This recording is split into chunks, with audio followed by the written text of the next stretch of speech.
Diabetes Connections is brought to you by Dario Health. Manage your blood glucose levels, increase your possibilities. By Gvoke HypoPen, the first premixed auto-injector for very low blood sugar. And by Dexcom. Take control of your diabetes and live life to the fullest with Dexcom. This is Diabetes Connections with Stacey Sims. Welcome, everybody, to another week of the show. Always so glad to have you here. One of our last shows of 2021. And I thought it would be fun this week to take a look back at this year. Quick look back at 2021 and a longer look ahead to 2022 and beyond. It's our very first prediction episode. We've done a little bit of this over the years here and there, but this is the first time we've done a whole episode about it. And I'm really glad to be joined by DiabetesMine's managing editor, Mike Hoskins, for a fun talk about technology and trends, and even a few rumors in the diabetes community. As always, please remember this podcast is not intended as medical advice. If you have those kinds of questions, please contact your healthcare provider. And I would also add that Mike and I are very well educated about what we're talking about here, right? We're really informed. We both write and report on this kind of stuff. But this isn't inside information. This certainly isn't investor level information. So don't spend money. Don't set your investments. Don't decide what products to buy even from what we're talking about here, because at the end of the day, this is meant to be fun speculation and educated conjecture. What do you think is going to happen in 2022? Love to hear from you. We'll pop into the Facebook group and our email and let you weigh in.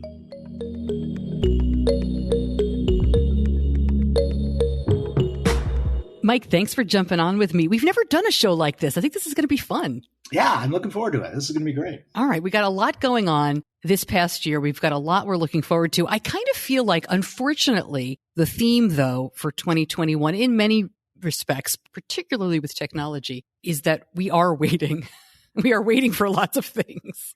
Yeah, it's really come full circle back to where we were a decade ago of waiting on everything. And we had a number of years where we didn't have to wait. And now we do again. We're going to talk about our predictions for 2022 and what we think is going to come. But talking about a look back at 2021, it just seems like, all year I've been doing newscasts and podcast episodes where it's like, well, we're waiting for this FDA approval, or we think this is happening. But a lot did happen this year as well. So I don't know. I thought it'd be fun. We'll run down a couple of the top stories and kind of get your take and go from there.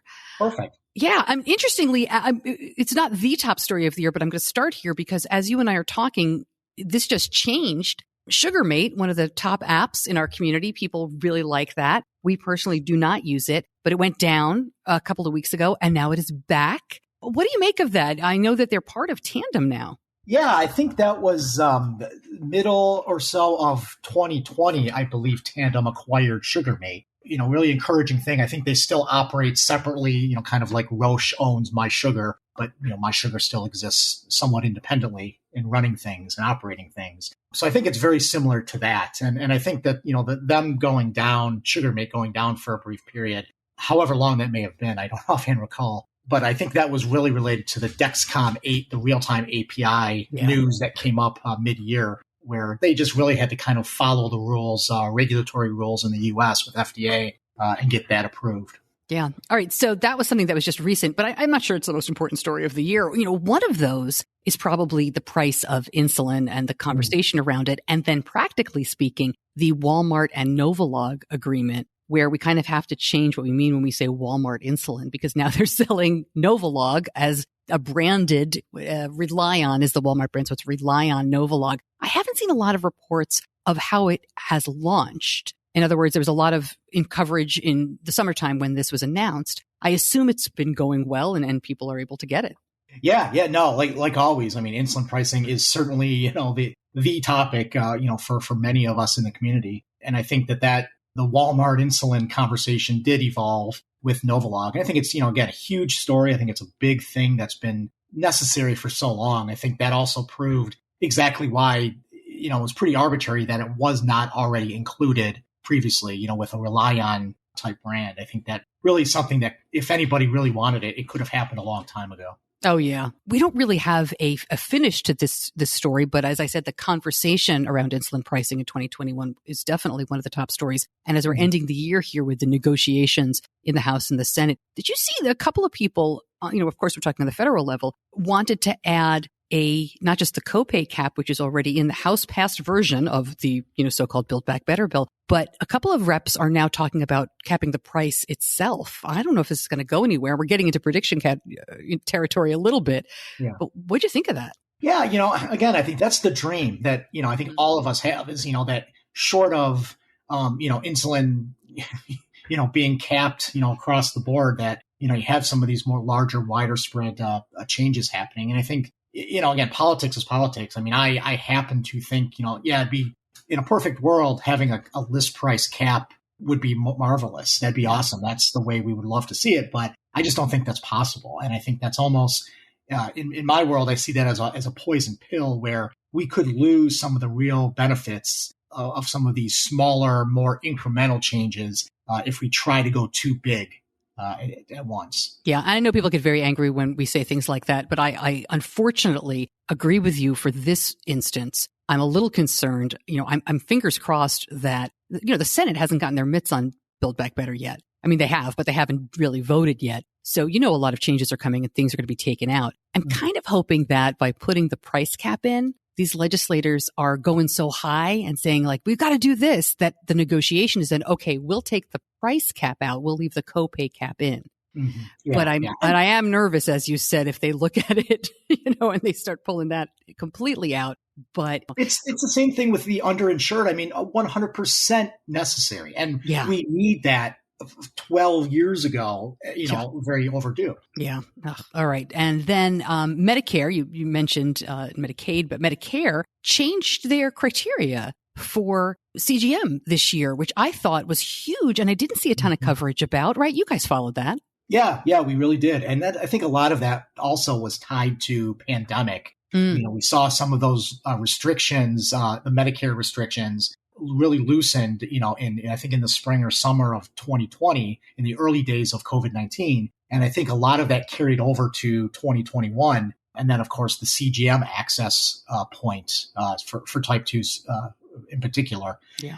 Again, that was one of those things that I think, there were, and then as insurers often follow Medicare, as Medicare goes, private insurers often do. I think that's kind of the thing, the second shoe to drop is as Medicare does that, the insurers then will do what they do. Yeah. I mean, and if you hadn't heard this as you listen, the policy here was, or the change was that you don't have to do 4 daily finger sticks to qualify for CGM. There were some other things, but that to me was the big one.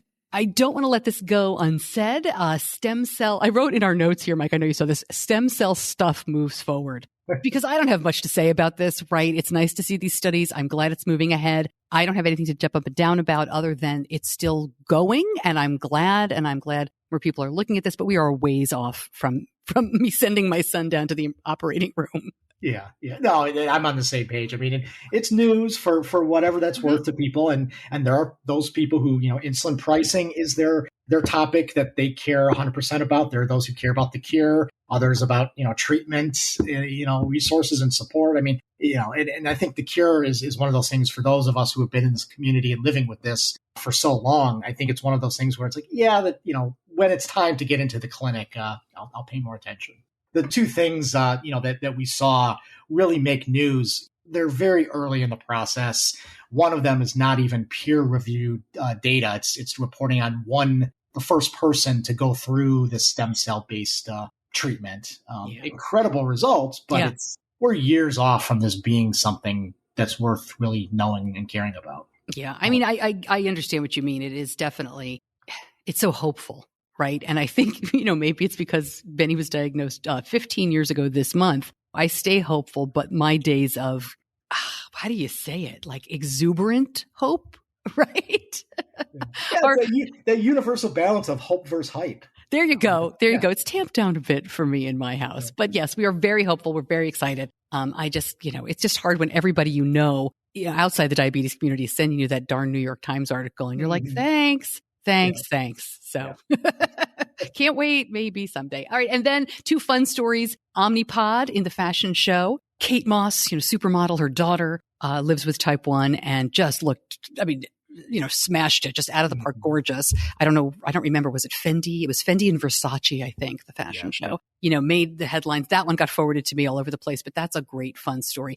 I thought it was interesting though. And, she's not obligated to say anything about it, that her daughter they didn't talk about it. They didn't use it as an awareness moment to talk about the family and their experience. They just let it be, which is totally fine. Yeah. I'm always fascinated by that, when you have those in the, whether they are celebrities or in that celebrity, sphere, when and how do they use their platform? And, right. There's always, controversy, mixed opinions on whether something is done correctly or not. And representation brings us to another top story of the year, which also hasn't really happened yet. But that Pixar movie, Turning Red, we saw the trailers and there's two kids. Well, there's two animated kids in this animated movie that are wearing some kind of diabetes device, right? Yeah, I think that's on the same page. I mean, it's representation. It's kids and, let's face it, adults too. We watch those movies sometimes just as much or more than the kids. And we like seeing those things, represented because that is life. Yeah.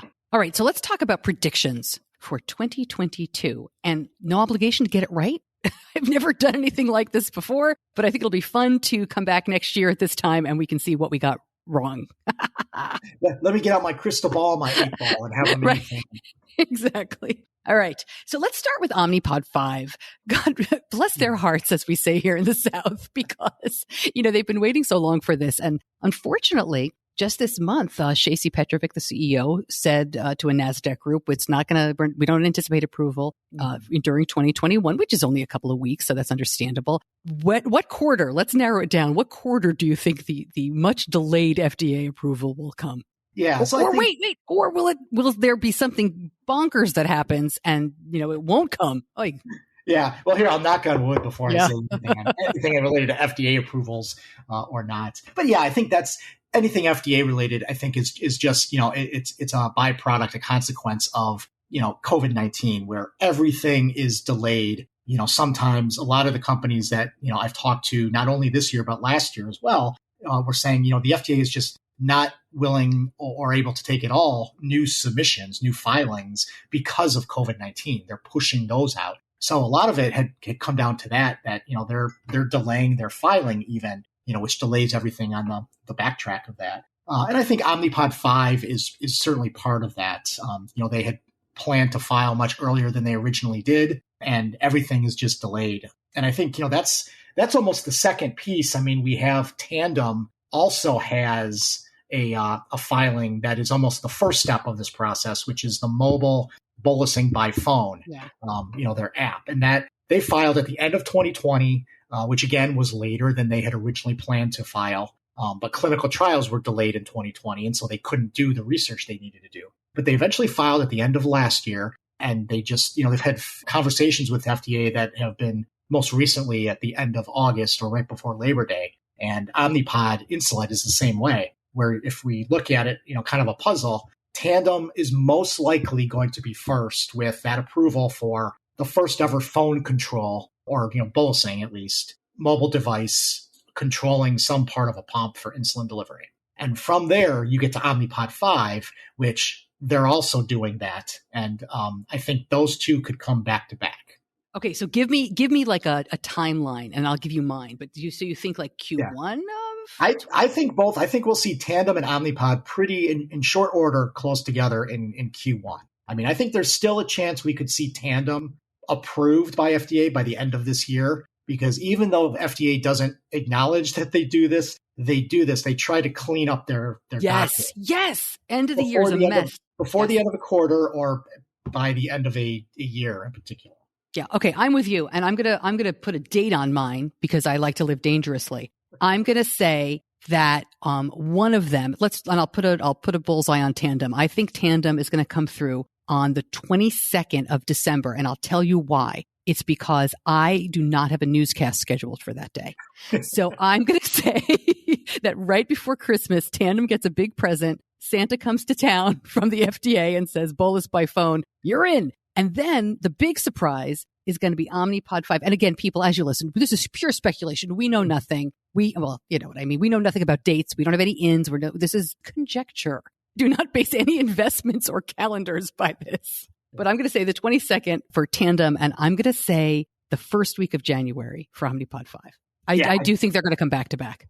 Yeah, and I'm on the same page. I think that's pretty much what we'll see in some fashion. We have a lot to get to, but let's spend one more moment on Tandem.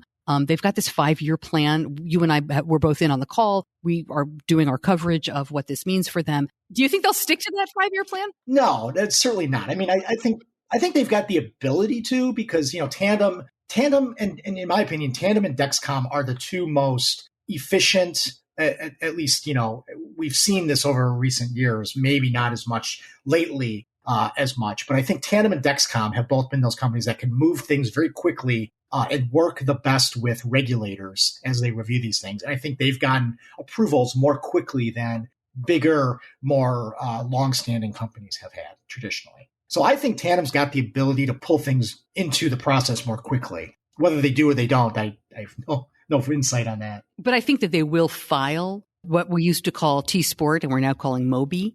Right. I think they will file for approval next year, but it certainly doesn't seem like you can't get approval till you file.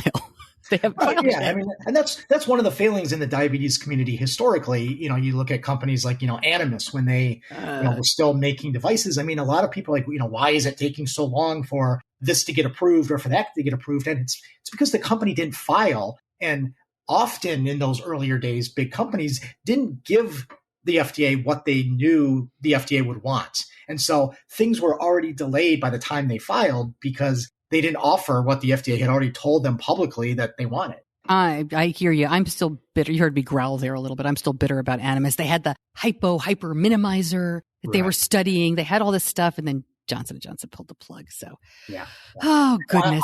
I think with Tandem, the Mobi, or, what was T-Sport, I think we'll see that filed probably by the middle of next year. Right. Another thing a lot of companies in the diabetes space typically try to do, they've done this for the decade that I've been covering this universe, and they've done it long before that, is they try to time things with the big meetings in the community. Yeah. So the scientific sessions, by ADA in June, a lot of them try to either publish new data, new findings, but they also try to file things if they haven't already. And a lot of companies, sometimes they sit on things. If they get approval in May, they might try to sit on it for a few weeks or a month just so they can announce it in that time frame of ADA. Got it. So I think we'll see Mobi filed by mid-year. And depending on everything else with Tandem and FDA, it could come by the end of next year, but that's we'll see. Yeah. But I just want to get a close-up look at how it really works because it's an infusion set, tiny pump. Does it stick to the body? Does it just kind of dangle there? I've asked this question for 3 or 4 years now and they haven't given me a firm answer, but it's so fascinating to think about how it could work. I need something like this because my son doesn't like to rotate his infusion sites enough. Yeah. Well, and I'm the same way. I mean, I don't rotate as much as I probably should. You're not perfect? Yeah, I'm not perfect. There you go. How dare you? It's fast. I mean, with Mobi, the T-Sport, they first brought that out as a prototype back in, I want to say 2016. Yes. I think we were out in San Diego for SI sessions and a lot of us went to Tandem's headquarters and they had a prototype floating around so we could actually hold it. And some of the pictures that I had taken, they had a regular T-Slim. I don't recall at that time if it was T-Slim X2 or just the regular old T-Slim, but we took photos of the two of them next to each other and got to hold it. And a really fascinating little device that from the images that they've shown most recently, it hasn't changed form factor or design a whole lot, if at all. It's going to be cool to see. Really, really going to be cool. Okay, moving on. The Medtronic 7-day infusion set has gotten FDA approval and is probably going to be rolled out in the first quarter. Predictions for that? I'd like to just kind of pick your brain on this because I did an episode where we talked about this and the feedback I got from listeners was either I already have a 7-day infusion set because I leave mine in that long. Oh my God. Or I can't imagine this is going to work because there's just going to be too much irritation. Yeah. But it seems to be working well for the few people that have had access to it. And I say few, I don't know the numbers in Europe. And it is a very different filtration system. It seems to be the key here within the set itself to keep some of those additives from irritating the skin. It also is a very easy inserter unlike I love you Tandem people, but unlike the tubed pump that we use where it's the spaceship thing, you flip up the thing, you turn the paper around, you try not to pull the sticky part over the needle. Like there's a lot of user error that can happen. This seems to be very, very simple. I think this is going to be the beginnings when we look back of a home run in changing infusion sets. Yeah, I certainly hope that too. I mean, I think this is a really big deal. I'm always cautiously optimistic when it comes to, any diabetes device or product, generally speaking, but especially when it comes to infusion sets, because we've seen over the years, attempts to move, whether it's extended wear or, better, blocking occlusion, occlusion prevention, or, just better flow of the insulin. We've seen other attempts that just unfortunately did not work out. So I'm always a little nervous about new infusion sets, even though, again, like you said, the people who have used it, the clinical trial folk, the research shows that it works, at least in those clinical, some of those more clean environments that they're trying to test it out on. We don't really need to do a timeline prediction here because it's approved and they said they're rolling it out, Q1? I think Medtronic. Yeah, as of this week, Medtronic had said, they're planning for 22, but they didn't specify when. Okay. I would imagine just because of the approval that came not too long ago this year, it would be Q1. This is so embarrassing, but if you heard my episode a couple of weeks ago with the folks from Convatec about infusion sets, I realized during that episode that for the past 15 years, I have used the word inset interchangeably with infusion set. And we already mentioned Animas. Inset is an Animas brand name. we used it for 10 years. I don't know that I'll be able to stop saying that. I'm trying, but infusion set just sounds so formal to my mouth. I'm trying to just say inset. I don't know. And not to be confused by insulin. Let's not do that. Even more. Wordplay is fun. All right. Well, speaking of wordplay, let's go over to Islet. Let's talk about the Islet pump, which, my goodness, has just been kind of a dream in the diabetes community for a very long time. This is the dual-chambered pump, but the thinking is it will be submitted to the FDA as a single-chambered pump, just insulin, not glucagon yet. We don't know for sure, or maybe you do. I don't think they have actually filed for FDA approval yet, only because the clinical trials, as far as I know, haven't ended, but it's a little bit fuzzy. I'm not that clear on that. Yeah, I'm not 100% clear either. I know one of the things that changed a number of years ago, and I know the Islet team was very excited about this in particular, was that they were able to file with FDA earlier data. So they could do like a half of a trial or 6 months worth of data. They could send that into the FDA as an early submission. And that would almost speed up the overall process because then, once they filed the rest of it, things would already be reviewed and go a little bit quicker. Again, that was a number of years ago that kind of change happened. They were very excited about. We are dealing with, the COVID era delays at FDA and everything, clinical trials and everything else. So I have no clue at this point where Islet is, but I'm on the same page. Last I had heard, they were hoping to file the single hormone version in this coming up year. It's just so amazing because the big difference, I know everybody's excited about dual chamber. The big difference to me is that I believe that with Islet, you tell it how much you weigh and that's it.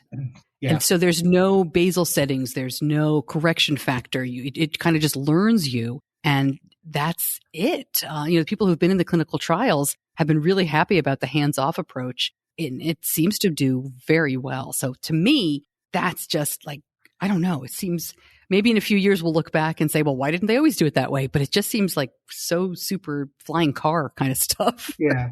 Well, it's fascinating. There was a thought process, a good almost a decade ago now, where Tandem had been pushing for a dual chambered pump. I think them and JDRF had signed an agreement or a collaboration of some sort to create something like that. And it was right around that time, a lot of the research had started showing, at least by those, who are in that research world and smarter on that kind of stuff, they were saying that, there's less of a need for a dual chamber device than we thought there traditionally would have been. Basal settings, more accurate CGM sensors. Yeah. Those things, the auto bolusing, that we now have with Tandem and soon with the newest Medtronic device, once that gets approved. Those things, I think, are paving the way for, there's not going to be a need for the glucagon within the pump, those small doses. But again, I think there's always going to be a market of people who want that glucagon just because of how we're trained to deal with diabetes.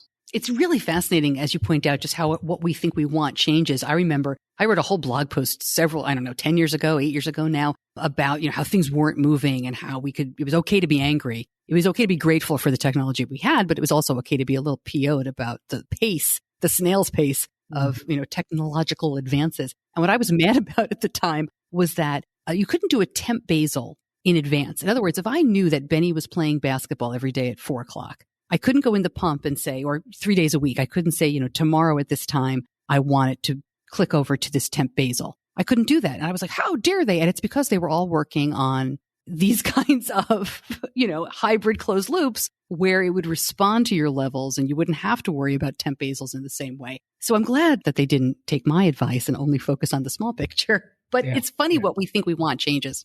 And I think, one of the exciting things, in terms of technology and, these devices, as we start moving forward into this next generation of technology, as soon as, again, we have that now with Tandem's Control IQ a little bit, but with the 780G that's coming out from MiniMed before too long, by Medtronic before too long, we're going to get more personalization, which again, for the we are not waiting, the do-it-yourself community, that's old news. That's, eye-rolling material. But, for commercial products that are FDA regulated, that's huge progress, that personalization is going to be possible. All right. So you brought up the 780G. Let's throw that into the prediction mix. It's a little bit under my radar, but what do you think? I guess the 670G was their first hybrid closed loop using the existing CGM that they've got. And then I think a year or so ago, they got the 770G, which essentially is the same form factor of the 780 that's coming up. Right. And so they built into Bluetooth. They did all this basic stuff, and now it's just a matter of getting approval for the actual personalized settings, like the auto correction boluses, some of those different features that haven't been on the 770 or the 670 previously.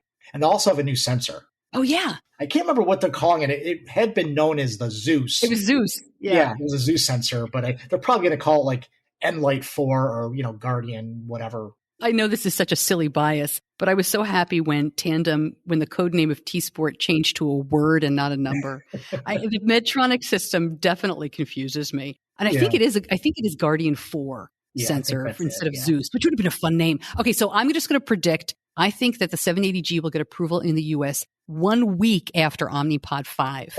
I think it'll literally be a week. So I'm going to say, going for my earlier predictions, mid-January for the Medtronic 780, but I think it'll be about a week to 10 days. And since we're playing Price is Right rules, I'll go actually with spring. I think we're going to see approval sometime in the spring, whether it's early or late. Yeah, but before ADA, I think we'll see approval of 780G. All right, let's move on. We were talking about the DIY community. Tidepool Loop. It's been very quiet. They submitted, last year. Yeah. And, I'm looking forward to any updates on that.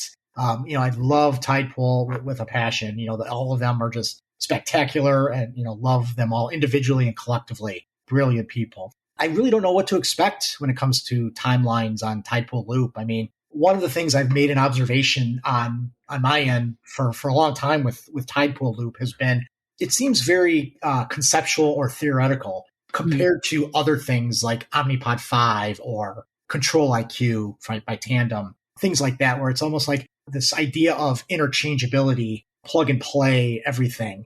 Part of it feels very aspirational. I don't know how regulators assess something like that. Yeah, that's a great point, because I think of Tidepool in the same way. I'm so grateful that they're there. I think it's incredible that they have stayed a nonprofit. But I don't know what that means from a regulatory standpoint. And I don't mean like, they won't get approval because of that. I guess what I'm trying to say is more from a business standpoint. If Tidepool Loop is approved, where do they go from here? Will they then move on to really moving forward with their Medtronic agreement? Because Tidepool Loop is an Omnipod software program. So then they have an agreement with Medtronic that we haven't heard much about since then. Do they start talking to T-Slim or Epsomet? Right? Or do they get this approval and then say, that was really tough. We're really good doing our data. Maybe somebody else should go with this project now. I don't know. I think they're like this bright shining light. I hope they stay exactly as they have. I just don't know how you do that in the horrible world of American healthcare. Yeah. No, exactly. And, and again, I think one of the things I struggle with when it comes to Tidepool Loop, I mean, I know that they're going after the controller side of that three-part equation. You got the insulin delivery device or the pump mostly. You've got the CGM, which have their own interchangeable designations by FDA. But then you've got the controller side, which we have not yet seen. And they're pushing for that. But so are other companies. So I mean, you're getting, their idea is there's a controller and an algorithm that you can then choose to, buy instead of, Tandem's Control IQ or the Omnipod 5 particular one. You can choose the Tidepool Loop component to that. But you've already got the controller side when you're looking at Tandem, the mobile bolusing or full control eventually when you're looking at Omnipod 5. I almost feel like that's already moving within the industry. And I can't figure out in my head exactly where Tidepool Loop fits in. Okay, we're going to run out of time. Let's keep moving. We got a couple more things to get to. Dexcom G7. Gosh, boy, they've gotten so much play out of this. And I adore them and they're a sponsor of the show. But I don't even know what to say. It's going to get the CE mark in Europe first. It'll be here. It looks great. It's smaller. You all, as you listen, know everything about the G7. I'm going to say approval for the G7 in the US. And we're getting ahead of ourselves here, Mike, because they haven't even filed yet. I'm going to say September. I'll put a pin in September. Yeah, I'm on the same boat. I think it's sometime latter part of next year. So whether it's September or December, I don't know. It's a big product for them to have. I'm not necessarily concerned, aside from pandemic-related delays at the regulatory side. I'm more wondering about the product launch itself, the manufacturing, the product launch. So, I mean, I don't know how long it's going to take to get to the regulatory review process, but Dexcom has traditionally moved pretty quickly in normal times. So we'll see. But I think end of the year. I keep meaning to ask them, obviously one of the top questions that my listeners have, and I'm sure your readers do as well over the last, 6 years is why can't I stick this thing on my arm? Mm-hmm. People do it anyway, right? But it's not FDA approved for back of arm use. I wonder if the G7, like the Libre, which I think is only approved for back of arm use, I wonder if we'll ironically kind of see a change in placement. I've got to believe that they're testing in different places, but I haven't asked. Yeah, you get the runaround whenever you ask that question. I think the short answer is probably. I think they'll just basically sneak that in, as a bullet point on the release once it gets FDA approved. I think that's one thing we'll see, which is just again so weird because the G6 Canada got approval for arm use. Oh yeah, in the UK. Yeah, everybody else has it. We just don't. And I feel like it's just one of those things. Like to them, it's not important enough to spend their time and energy on an FDA regulatory okay for arm use. I feel like they want to couple that with something else. And that's why I think they'll just lump it in with G7. Yeah, and I think that makes perfect sense, frankly. I just wonder if it'll only be approved for back of arm use. That would be so ironic if the G7 came out and was like, no, you can't put it elsewhere. I mean, obviously people will put it wherever the heck they want. Yeah, and I think to me that's almost the recognition I think that Dexcom has is it worth spending this time and energy to get approval for something that basically everybody already does regardless of not having that approval. And again, I mean, it's technically when you call to get a replacement sensor because it doesn't last the 10 days, what do you tell Dexcom's customer service on the phone about where you use it? It's, sure, I'm wearing it on my abdomen. Of course I am. The greatest thing that they've done, though, is to let you use the website. I haven't talked to a customer service rep in a year. I just go to the website, tickety. I always have to text Benny, what was the lot number or what was the transmitter number? But then, we're good to go. And I love that. But yes, of course, always on the abdomen. Yeah. Of course. Now that I've said that publicly, I will never get a new replacement sensor. Like, all right, flag this guy. Into that. Yeah, into that. And then our last major prediction, before we move on, let's talk about Libre 3. I'm not as familiar with this product line. I do know that the apps for Libre 2 are finally available. So do we think Libre 3 is coming soon? Probably not. I mean, I feel like I don't think they've filed with FDA for Libre 3 at this point. Most optimistically, I'd say the end of next year. And that's extremely generous because they just don't really update you on what their timeline really looks like. If I had to guess, I think they're probably trying to solve first their issue with the Libre 2 designation not being officially able to be used with insulin delivery devices like Control IQ, Tandem's Control IQ. I think they're trying to address that first, if I had to guess. And once they do that, then they will move forward on Libre 3. I think it's worth noting the Tandem relationship too, because they've mentioned that in several of their earnings calls that they have this agreement with Libre. They're going to move forward with it. They just Libre has to figure out what the issues are with the FDA. Yeah, exactly. And, again, Libre 3 is Abbott has taken a really incredible approach to the CGM concept of, gradually getting to a full CGM. And that's what Libre 3 is a, you don't have to use a phone app or a controller, receiver anymore to scan in the sensor. It'll do it automatically, just like a regular Dexcom or Medtronic or, whatever CGM. Let's throw out some other things that are on our radar. I am actually very excited about the Epsomet and Lilly partnership pump. And this is just the Epsomet pump, which is available elsewhere in the world. But Lilly Diabetes has committed to being the U.S. partner and bringing it here. It's proprietary in that with Lilly, in that it'll have pre-filled cartridges. But I just think this pump looks great. It looks like another good option for people. You've taken a look at it?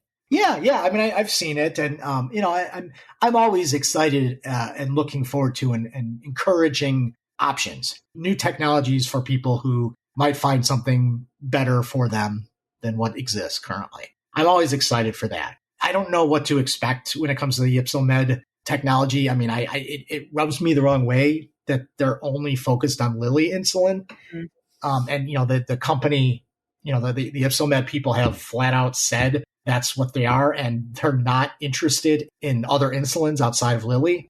Basically, again, one of the things that I think they said at the end of last year when this was in the news and was being reported, they flat out said that you have other choices than Epsomet if you don't want to use a Lilly pump. Or Lilly insulin. And I'm like, that just floors me that somebody would say that in this day and age. I think they're counting on the partnership kind of getting them coverage. In other words, your health insurance they're going to give you coverage for Epsomet. They must cover Humalog or, another Lilly insulin. I don't know that other types would be approved in the pump. And they're just kind of counting on it as a bundle. And their research has indicated that people like the simplification of that. We'll see what happens when it actually gets here.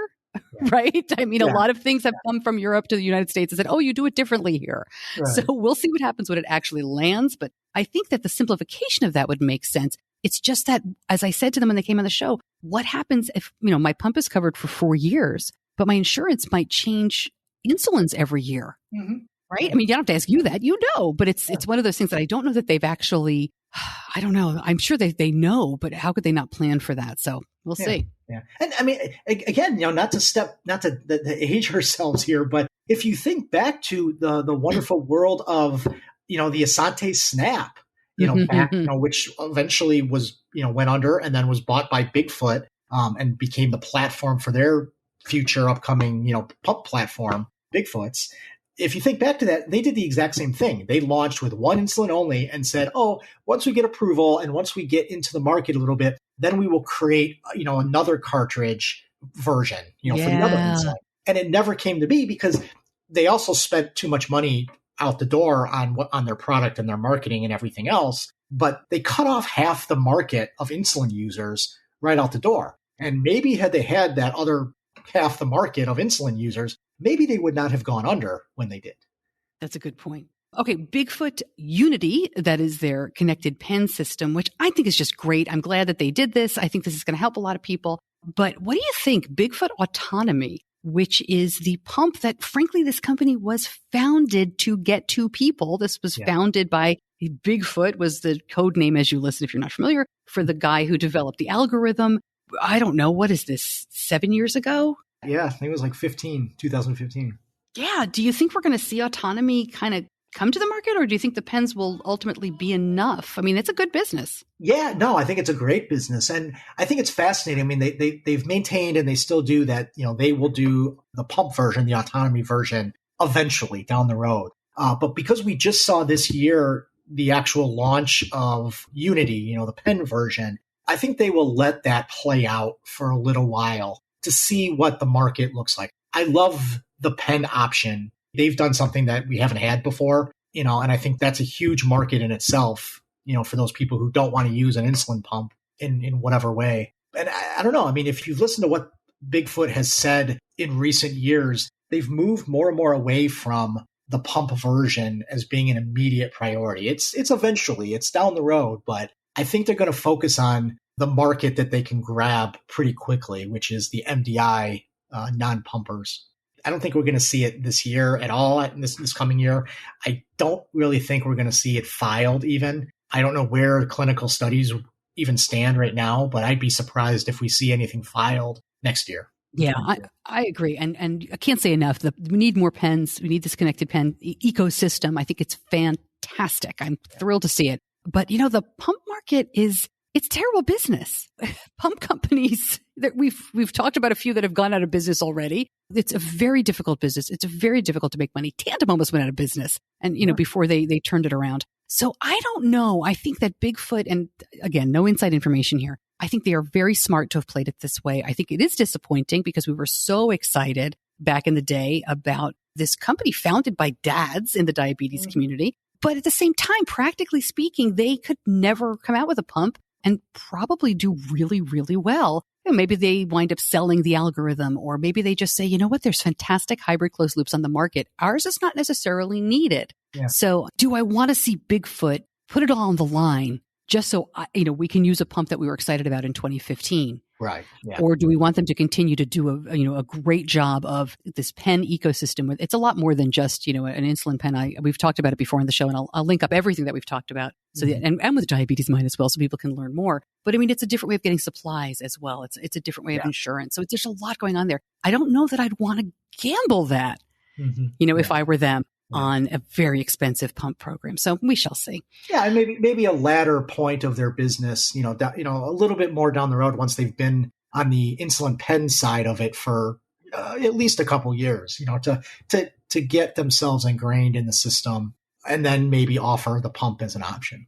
One more thing before I let you go. I have to ask you about, and maybe this is just from a journalism standpoint too, this non-invasive blood glucose monitoring story, which will not go away. And I call it a story. It is rumors. It's like grasping at air of rumors all the time. I went to a podcasting conference. I went to 2 this year, Mike, and both times the tech guys were like, what do you think of this non-invasive? They showed it to me like, it's coming on the Apple Watch. It's coming on this watch. And I'm like, what? Show me your source. And it all dated back to this one rumor out of a South Korean magazine. It was so annoying. And of course, the new Apple Watch launched this year without non-invasive blood glucose monitoring. I think this is coming. I feel like I say this every week. I think this is coming. But until we see real clinical trials, it's not going to be anything that is useful to people with diabetes. Yeah, and essentially the same thing. I have a hard time covering that without immediately rolling my eyes. I usually have to take a step back and look at it objectively as much as possible down the road. Like you said, it's been the dream for decades upon decades. Everybody in the diabetes world of eliminate finger sticks has been that dream. Yeah. And, again, you talk about the Apple Watch. There's also a lot of confusion in that little world because you're talking about the Dexcom CGM connecting to an Apple Watch. Mm. And I think that is non-invasive, glucose data on your Apple Watch, but it also involves wearing a sensor on your arm. You've got a lot of that now with Libre, so I think it's taken on a new meaning and understanding in the modern CGM space. But again, you're always going to have, the sugar beats, all these other, the no labs, right. All these other companies that are always working on things that are fascinating to hear about. And they look really, really cool, but will they work? The answer to that has always been no. We'll see. All right. I'm going to make a prediction on this. I think that we're going to see summer of 2021, a product come out with a claim of non-invasive glucose monitoring. It's going to be something you can buy.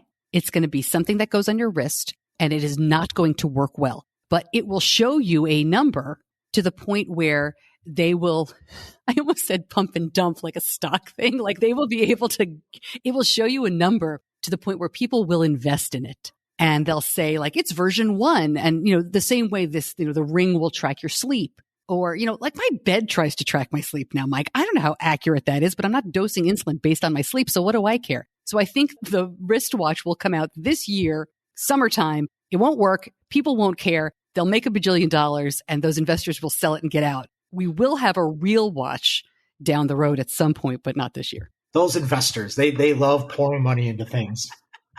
Never ending. Must be nice. Oh my goodness. We could do it ourselves if we didn't have any ethics. We could just set up those watches right now. Look, it's blinking a number. That must mean something. I think, the only other, thing to maybe on a little bit more of a somber note, this year we lost some really incredible people in our community. And a couple of them were pretty influential in the diabetes online community. One of them most recently, being Tom Schur with Beyond Type 1. Tom did not live with diabetes himself, but, in his early 30s, was Beyond Type 1 young. CEO. Did so much good in this world. And I think that's going to be a huge, huge impact, not only on many of us, in the near term here, but going forward just on the Beyond Type 1 in the diabetes space, I think, as we move forward with that. We also lost, we lost Scott Strange, who had been, a really big part of the DOC a number of years ago. And really in the mental health space, he helped, myself included, helped a lot of us recognize and talk about mental health issues and diabetes openly in ways we had just not ever done before. So Scott was a good friend and changed my life for the better in many ways as well. Yeah. I didn't know Scott very well. And I was really so saddened to see his passing and to see all the tributes that people had online and just talking about him and remembering him. It's back in that day of the diabetes bloggers that I really remember him. And of course, we've kept up since, but I didn't know him personally. And I met Tom a couple of times. Of course, we communicated a lot, but I met him in person a couple of times. I was stunned to see how young he was. I don't know why, but I just, he was so confident and he was so professional. It is such a huge loss to the diabetes community. So, our thoughts to everybody at Beyond Type 1 and beyond. Such a bright light. Yeah. And, and I think it's also worth mentioning, we lost Aaron Gilmer a little bit earlier in the year. I mean, a disability, rights advocate, an attorney herself. Just an incredible influence, especially, if you go back a little over a decade or a decade or so. She was involved in the Stanford MedX conference and movement for many years. She made such a difference in so many different ways. And so we lost her as well, and she made a big difference. Thanks for bringing her up, Mike.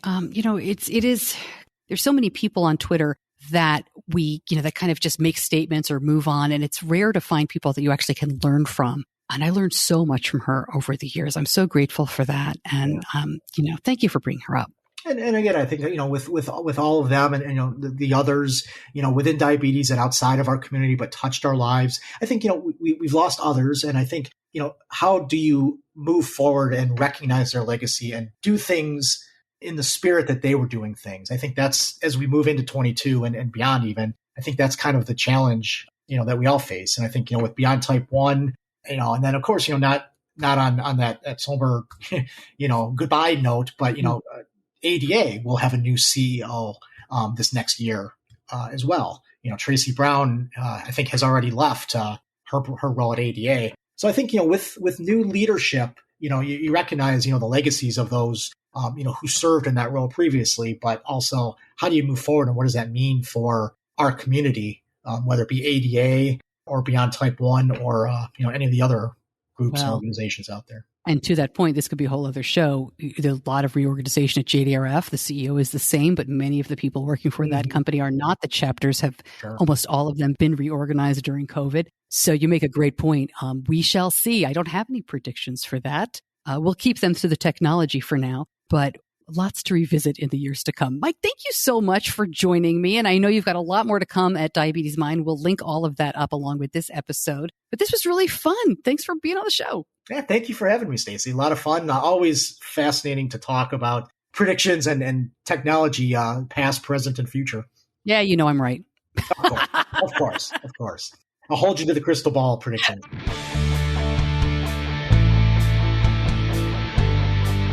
You're listening to Diabetes Connections with Stacey Sims. One of the problems with the way we record this show is that we do it in advance. So this show was taped more than a week before its release. And if you're listening at a different time, this episode was released on December 21st, 2021. And as I'm recording, like I said, in advance, talking into my microphone right now, I don't know what's going to happen. I mean, maybe some of this stuff came true in the week between taping. Maybe it won't come true for another year. Oh my gosh, I hope it's sooner than that for some of these things. But that's kind of the fun of doing it. So as always, more information and a transcript at diabetes-connections.com at the episode homepage. And if anything unexpected did happen, I'll put a link on social media. You can follow me, of course, on Facebook, Instagram, and on Twitter. We are scheduled to have 2 more episodes this year. We've got the long format, I call it the interview episode, coming up next Tuesday. And then 1 more newscast for you. No newscast this week. We're taking the week off unless, of course, something really big happens in the community. But no newscast this Christmas week. But I'll be back next week with our regularly scheduled stuff. And then it's on to 2022. Thank you, as always, to my editor, John Buchanan from Audio Editing Solutions. And thank you so much for listening. I'm Stacey Sims. I will see you back here soon. Until then, Merry Christmas to those who celebrate. And for everybody, be kind to yourself.